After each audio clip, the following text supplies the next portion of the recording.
Hello, hello, here we go, it's the Kopite Podcast.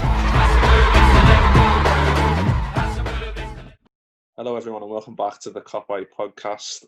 Liverpool have finally got their man. Thiago Alcântara has signed for the fucking Reds. Jay staring at him going, is he boss? Who is he? Is he good on FIFA? Who gives a shit? He's a fucking boss player.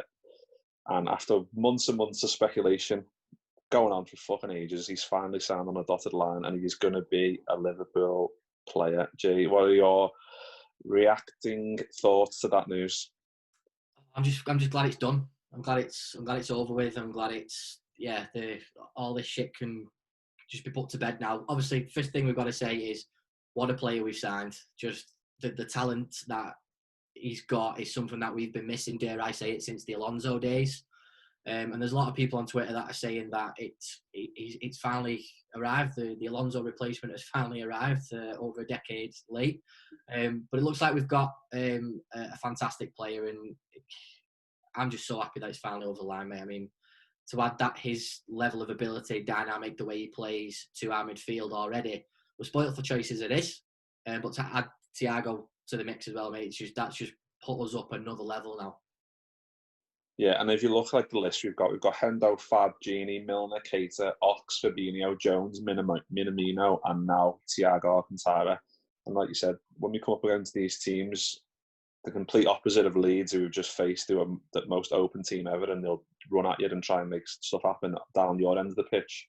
When we play against teams who are going to sit back and want to try and stifle us and try and nick a counter-attack and 1-0 win at Anfield, this fella that we've just signed is the perfect person to unlock those doors and to get in behind. That dribbling ability, that vision, you don't ever see very often in players. Like you said, it is shades of Xabi Alonso, how good he is on the ball, the way he glides on the pitch, and the way time seems to slow down when he gets the ball. He knows exactly what he's doing with it, and those incisive passes and assists he can create, goals he can score.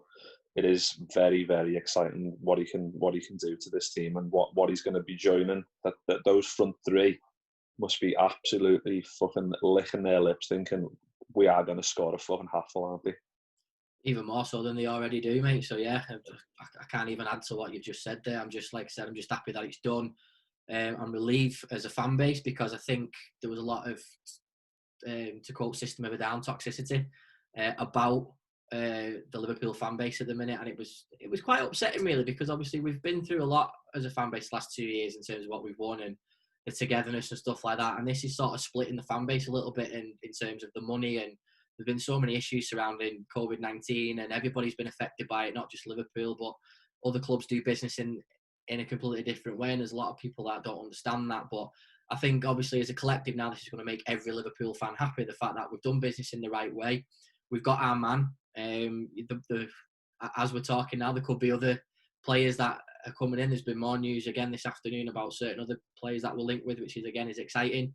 So I'm just glad it's a signing that Liverpool have needed, not just the club but the fan base as well, because it's going to unite the fan base a little bit. And for me, that's one of the things that's most important to me, because it has been quite toxic over the last few months. And speaking from the heart, I fell victim of that because of something I said, which was totally taken out of context.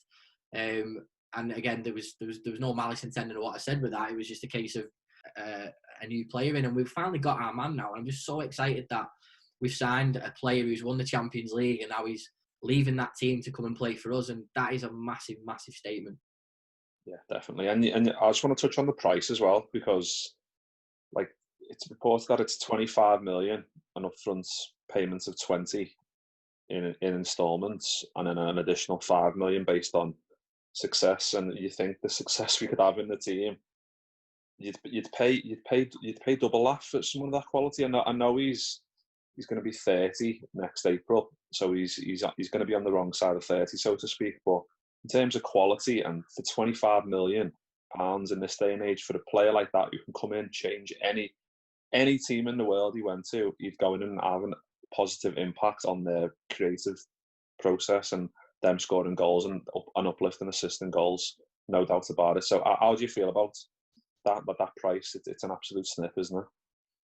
Michael Edwards, what are you doing, mate? What are you doing? Just fantastic. The guy is an incredible, shrewd businessman, and what he's done, pretty much every deal has been incredible. And it's interesting to see how long it's taken for this deal to get off the line. And then obviously that deal has happened, but obviously there was talk of Bayern Munich saying, well, it needs to happen before the Bundesliga starts again, which again, quite rightly, they want to be cracking on with their season and defending their title as well. So it was all done at the right time. And I think it was the right thing to do for all parties. And again, a lot of abuse has been thrown at the hierarchy of Liverpool about getting deals over the line. But I think in hindsight, it was done at the exact right time. Yeah, and like we've touched on in loads of podcasts, like if he wouldn't have signed, we still would have been absolutely fine. But the fact that we've signed him, this type of player, like you said, it came at the perfect time to appease the fans who are after a new signing, and to put this signing into this team. It's scary to think that they could go to the next level, but it actually could happen with if you think of midfield three of Hendo, Keita, and Thiago, or throw Fabinho in there. It's just absolutely mouthwatering, isn't it? Like the things that they could absolutely just tear through teams and just make it look amazingly easy. And it is exciting to look forward to see what he's going to be getting his teeth stuck into, and all the assists and stuff he's going to provide. I'm just very excited. Like I can't hold it any longer. We'll give you the 93 quid so you can get your Thiago shirt. Oh yeah, I'll take out a small loan for that, but yeah, I'd be sound. But yeah, that was just our little quick review of Liverpool's new number 6, Thiago Alcântara, £25 million. Apparently, he's going to be an absolute world-class player. But yeah, that was just our little review. Leave us a little like. Let us know if you think Jay knows who he is yet in the comments. If he does, or what rating's going to be on FIFA. What's he going to be on Pro Evo? If he's any good on Footy Manager, just throw all them shouts in. Jay loves them all. So keep that up and give us a little subscribe, and we'll see you next time.